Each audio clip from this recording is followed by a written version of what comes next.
don't usually see a culture problem when it begins. It doesn't announce itself, and it doesn't show up as one big moment that you can point to. It shows up in the day-to-day experiences of your team, and most of the time, it starts with something that feels small. Like when a new hire comes in, and within the first week, they notice everybody has a different way of doing things around here. So they learn to read the room. One person says, slow down and get it right. Another says, move faster, you're too slow. And then a third person steps in and corrects the other two. That's not a standard. That's management by interpretation. And that, my friends, is where culture starts to drift. Welcome back. I'm Bridget C. Lewis, and this is AI in HR, the Rockstar Boss 15, where we spend 15 minutes getting real about what actually works in small business HR.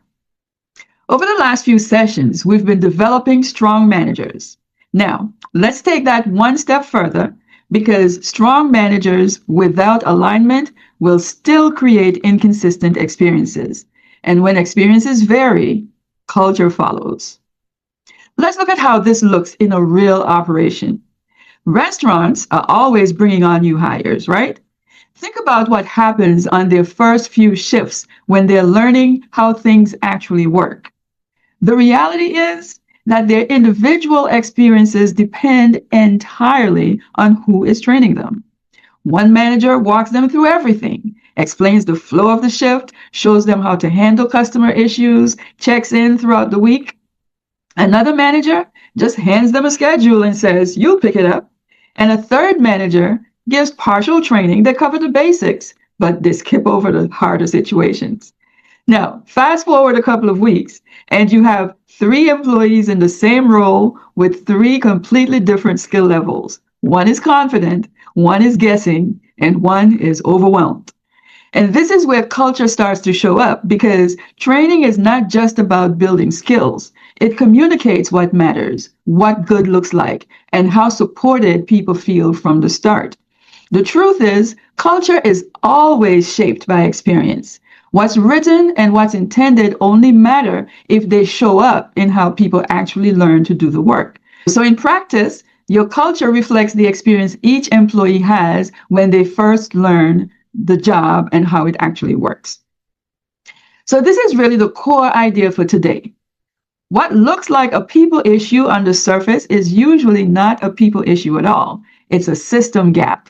And this is where many small businesses get tripped up. They describe what they see as, oh, it's the manager's style, or they're flexible, it's their flexibility, or they're using their discretion. But what they're actually dealing with is whether or not there are clear boundaries in place. When boundaries are clear, managers can bring their style, apply flexibility, and use discretion without breaking consistency. When boundaries are not clear, all of that becomes variation, and variation is where consistency breaks down. Once variation takes hold, the experience of the workplace starts to shift depending on who is in charge at the moment. That's when culture becomes inconsistent, not because people lack effort or intent, but because the system is not guiding everyone in the same direction. Now, here's how this plays out in a small business. 1, new hires don't ramp up at the same speed because they were not trained the same way. One person becomes productive in a week, another takes a month, and a third remains unsure forever of what right looks like. 2, managers spend more time correcting than developing because they're fixing gaps that should have been handled during onboarding. The same mistakes keep showing up again and again, just with different people. And 3, strong employees start carrying the weaker ones because the baseline was never clearly set from the start. That creates quiet frustration on the team and uneven performance on the floor. And from the outside looking in, it looks like a performance problem. But the truth is, inside the operation, it's an onboarding problem. And over time, that disconnect gets baked into the culture. So now that we've seen the problem clearly, let's move into how we fix it. Instead of coaching managers individually, we're going to build a structure that everyone can follow. As always, before we run anything in AI, we first need to examine how the prompt is structured. This is where the Rockstar Boss HR snapshot becomes important, because we're grounding the AI in three things: what kind of business this is, what actually happens operationally, and what we need the AI to produce. The clearer the structure is, the more useful the output becomes. All right, so let's move into application mode by starting the screen share. So we're reviewing this build to make sure that it will actually work for the business. And as we review it, keep these three questions in mind. Is the problem clear? Are the conditions specific? And is the direction usable? If not, the output will sound good, but it won't hold. Now, this is not just information. It's defining how the operation runs. What is true? What matters? What cannot be ignored? Because without these boundaries, AI will generalize, and general answers don't work in real environments. So here's the issue. We have multiple managers onboarding the same role, but delivering different onboarding experiences. That leads to inconsistent performance, decisions, and outcomes. This is not a people issue. It's a system failure. Because there is no clear baseline, managers will create one in the moment, and this results in different starting points for each employee. And when the starting point is inconsistent, performance starts to break apart. So we need to define the starting point. It needs to be day one, first shift, first expectation. And it has to reflect the real conditions that managers are working in. So it's shift-based, manager-led, and time-pressured, because those constraints shape how the work actually gets done. Now, note that we're not asking for ideas here. We are defining a build. We want clear structure, clear expectations, clear boundaries. That's what makes the output usable. This locks in a consistent experience. All right? So good. Now that we've seen the prompt, let's see what this level of clarity looks like when it's actually run. All right. So as this comes up, I want you to evaluate it like an operator, not for how it sounds, but for how it actually holds up in the work. The first thing that you'll notice are the clarifying questions. They're right there at the top. These are not generic questions. They're targeted to the exact situation we just defined. And their role is very simple. They tighten the definition of the problem before anything gets built. You'll see questions like, what does a successful first day or first week actually look like in this role? Where are managers currently making judgment calls? Where does inconsistency show up the most often? Now, here's what matters, friends. Do not skip this step. Answer these questions and feed the answers right back into the system, because this is what allows the output to move from general to operational, from something that sounds good to something that actually fits your environment. Friends, this is where most people rush, and it's the reason why most outputs fall short. Now, we won't run a second pass with this, but I want you to understand what will happen when you do.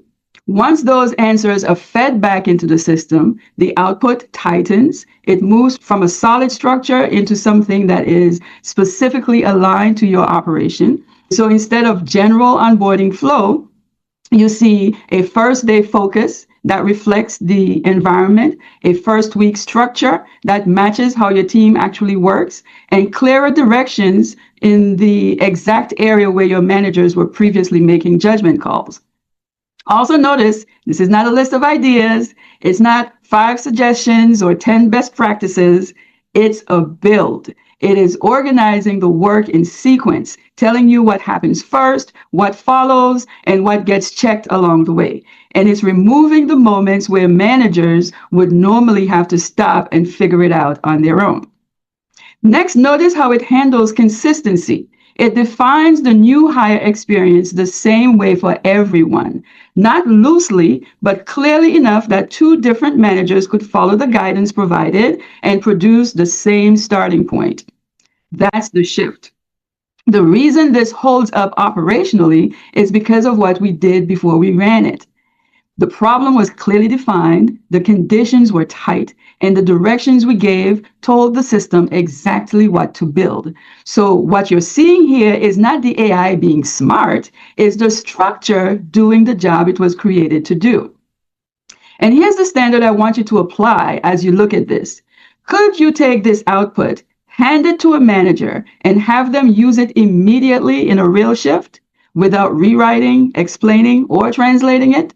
If the answer is yes, you'll start to observe some fundamental changes, like new hires who are no longer getting different versions of the role depending on who is doing the training, and managers who are no longer deciding in the moment what matters most.